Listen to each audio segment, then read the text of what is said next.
ese fue el gran logro. ¿Y qué pasa con estas personas? Porque el lado, por ejemplo, del patrón, de la patrona, por así decir, te dicen, pero yo le pago su comida, ella no paga alquiler porque vive acá conmigo. Y por eso le pago este monto, te dicen algunas. Y la ley dice que tienen que ganar el salario mínimo. Incluso tuvo que pelearse en su momento por los derechos previsionales de salud, por ejemplo, para el empleo doméstico, que estaba totalmente ninguneado. Ahora deben ganar el mismo sueldo. Pero vamos a hablar con un experto para que nos ponga un poco en contexto también y nos explique algunos detalles de las particularidades, porque es cierto, tiene particularidades este tipo de empleo. Así que ya le damos las buenas noches al doctor Raúl Mongelos, que tiene la amabilidad de atendernos en esta noche. ¿Qué tal, doctor? ¿Cómo está? Muy buenas noches. Buenas noches, Diego. Buenas noches a tus compañeros ahí que están contigo en esta noche agradable, digamos. Mi voz un poco ronca es porque estoy saliendo de un estado de COVID. De hecho, ya estaba en la cama, pero cuando me dijeron, Diego, quiero hablar contigo, entonces... Gracias, doctor, muy amable. Doctor, queríamos saber las particularidades del empleo doméstico para que nos ponga un poco en contexto esta situación que se da, horas de trabajo que requiere, salario que hay que pagar, incluso la parte también de IPS. Si puedes contarnos, por favor, cuál es la obligación del empleador.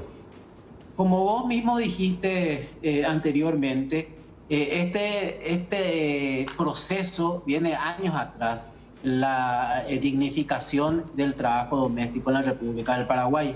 Es más, delegaciones de la Organización Internacional del Trabajo se han instalado anteriormente en Paraguay a fin de hacer una campaña y unos cursos de concientización y de lograr la ratificación del convenio internacional que dignifica el trabajo doméstico en el Paraguay. Como ustedes sabrán anteriormente, las trabajadoras domésticas tenían un régimen diferente, te diría un poco injusto con respecto a cualquier trabajador normal. Solamente el salario mínimo de ellas era el 40% del salario real de cualquier trabajador en la República del Paraguay. A partir de eso y a partir de una lucha intensa de las trabajadoras domésticas se logró la nueva ley, que es una ley que, da la posibilidad a las trabajadoras domésticas de integrarse a la seguridad social, de ganar salario mínimo y algo muy importante, porque la discusión se da también, ustedes saben muy bien de que en la OIT y tanto también acá en el Paraguay, el esquema de trabajo es el esquema tripartito, es decir, para que se puedan ratificar normas y para que se le pueda dar cierto realce a la normativa en Paraguay, debe haber cierto consenso de las tres partes, el sector trabajador, sector empleador y también el Estado, por supuesto. Cuando ya debatíamos la posición de los empleadores que manifestaban de que el salario mínimo para una trabajadora doméstica iba a significar un costo muy pesado a algunas familias. De ahí de que se optó, y eso es importante mencionar, de la posibilidad de que las trabajadoras domésticas puedan trabajar part-time. ¿Qué quiere decir eso? Que una trabajadora no precisamente tiene que tener un solo empleador, puede realizar las tareas mismas que se mencionó en esa lista, pero durante las 4 horas y puede hacer en otro hogar las 4 siguientes y así integrar su salario mínimo legal y vigente acá en el país.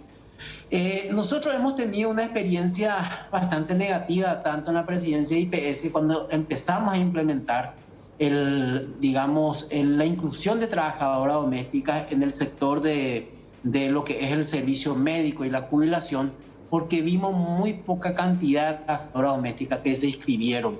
Eso tal vez por el desconocimiento o tal vez porque el propio quería mantener en negro esa situación. Hoy en día el trabajo normal de una trabajadora doméstica es la que te he mencionado. Tiene que estar en la seguridad social, tiene que trabajar 8 horas como máximo y tienen que ganar el jornal diario establecido en los decretos respectivos. Ahora bien, algunos hechos importantes que hemos detectado en su momento cuando ejercía el Viceministerio del Trabajo era de que existía lo que se llamaba el criadazgo, cosa que es muy negativa en la cotidianidad del pueblo paraguayo. que es justamente personas que traían menores de edad de familias del interior a hacer trabajar en su respectiva casa, y prácticamente era un sistema de esclavitud.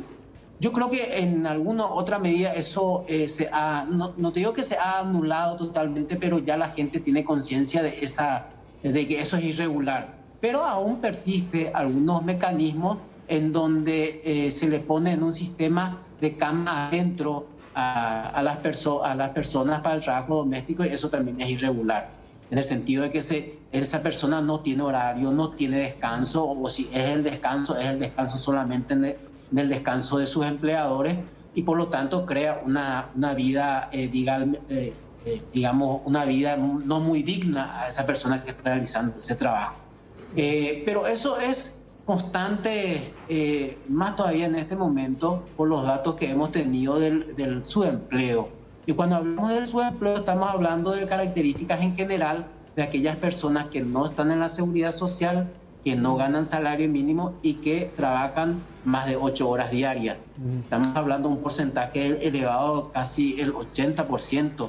Creo que Paraguay, si no me equivoco, es el país más atrasado con respecto al cumplimiento de normas laborales y seguridad social. En ese punto, por ejemplo, doctor, ¿hay algún tipo de censo, estadísticas o algún tipo de control, especialmente a la gente del interior? Porque prácticamente estas leyes son controladas aquí en Capital, pero pasando calle Última, ¿hay algún tipo de control, algún tipo de estadísticas? Porque en mi caso particular, por ejemplo, yo me puedo mencionar de que conozco muchísimas personas, muchísimas mujeres que trabajan 8 horas diarias de lunes a sábado, que perciben, por ejemplo, salarios que ni siquiera llegan a los 1 millón de guaraníes por el interior del país. Y más allá de todo esto, si denuncian o si es que reclaman, solamente las despiden y vuelven a contratar a otras mujeres que por necesidad tienen que estar trabajando, por ejemplo, por ese mísero dinero, que es muy poco, esa cantidad de horas, 8 horas diarias de lunes a viernes.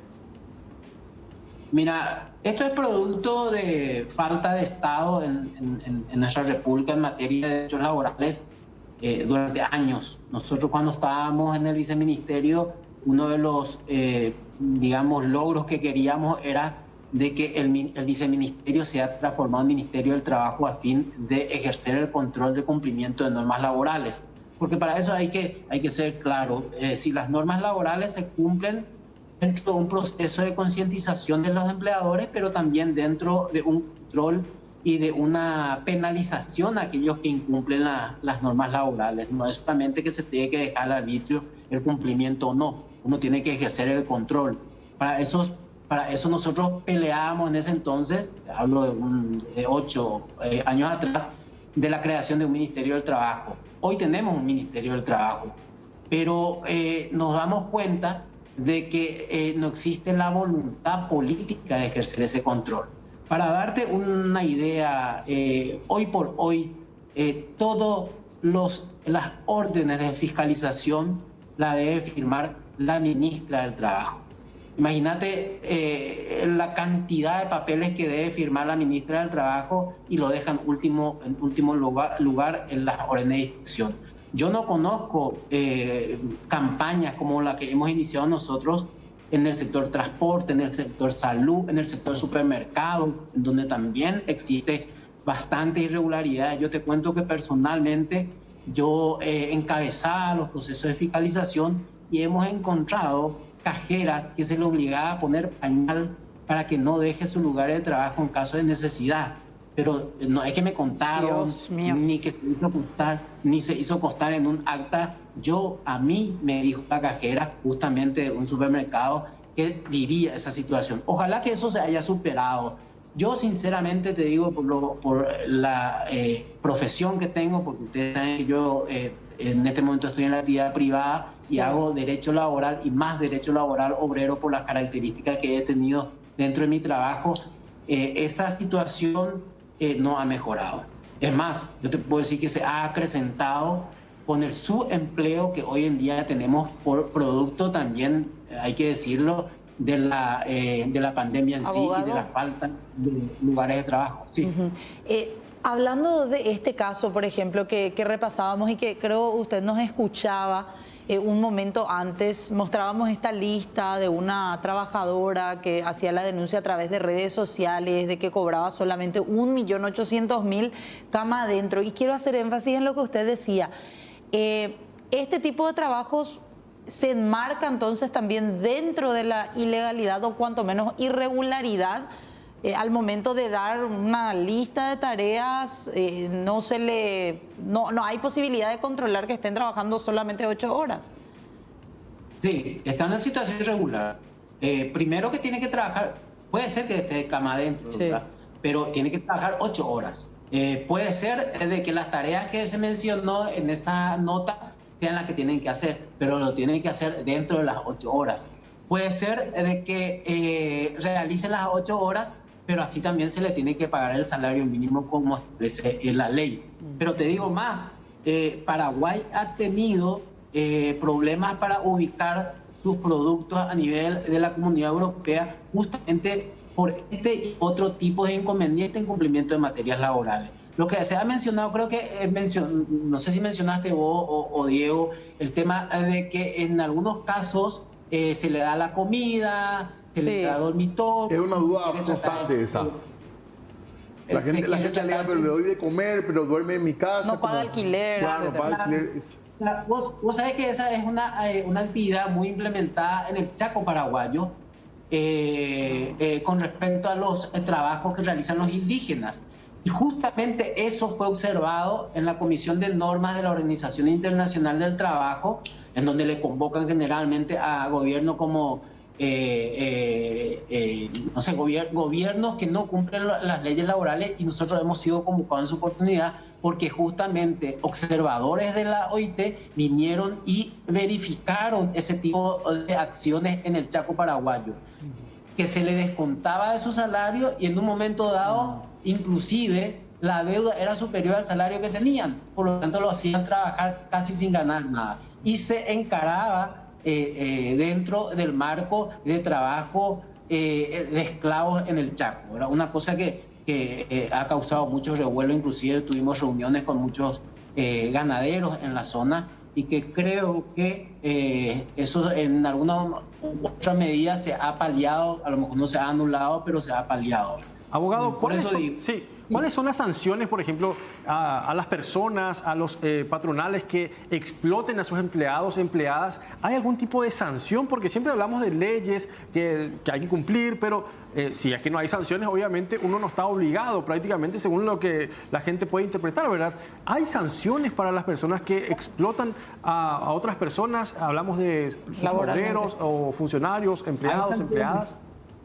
Hay sanciones, y justamente vuelvo a lo que decía anteriormente. El Estado y el Ministerio del Trabajo tiene que tener la voluntad de realizar las inspecciones, constatar las irregularidades, proceder a los puntos respectivos, y hay multas bastante considerables a aquellas empresas o a aquellas personas que incumplen las leyes laborales. Pero para eso tenés que hacer la inspección. Lo único que el Ministerio está haciendo en este momento es enviar notas a las empresas a fin de que remitan el papeleo. Porque el papeleo puede ser una cosa y la realidad otra. Claro. Doctor. Entonces, la única forma en que una persona, lastimosamente es así, la única forma en que se puede hacer efectivo el cumplimiento de las leyes laborales es, si bien es cierto, una concientización, una apertura para la formalización, es también el hecho de que el Estado tiene el derecho punitivo de multar a aquellas empresas o a aquellas personas que incumplen las leyes laborales. Cuando eso ocurra, las personas que lo hacen van a pensar 2 veces en seguir haciéndolo. Doctor, una última pregunta, y mil gracias por tu tiempo, que te recuperes bien también del cuadro del COVID. Quería salir un poquitito del tema y por lo menos brevemente hacer esta consulta, porque está gran parte de la gente, sobre todo los empleados, abordando una decisión sobre el salario mínimo. La pregunta es, el presidente, ante esta decisión del Consejo, la recomendación del Consejo de suba el salario, el presidente tiene la opción de que no suba el salario o postergar para octubre, como pedían los gremios. Hay que entender que con la modificación del sistema, a través de la modificación del Código Laboral, está obligado a incrementar el salario en cierto porcentaje por lo menos.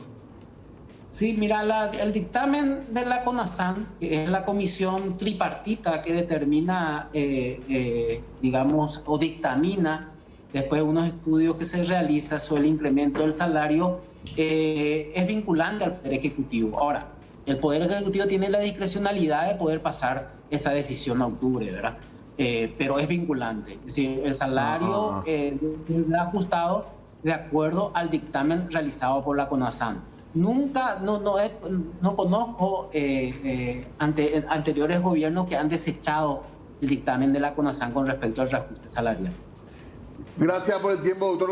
Volveremos a molestarte porque hay muchísimas dudas del ambiente laboral y te agradecemos el tiempo y la claridad con la que expusiste los temas que te abordamos. Muy amable, ¿eh?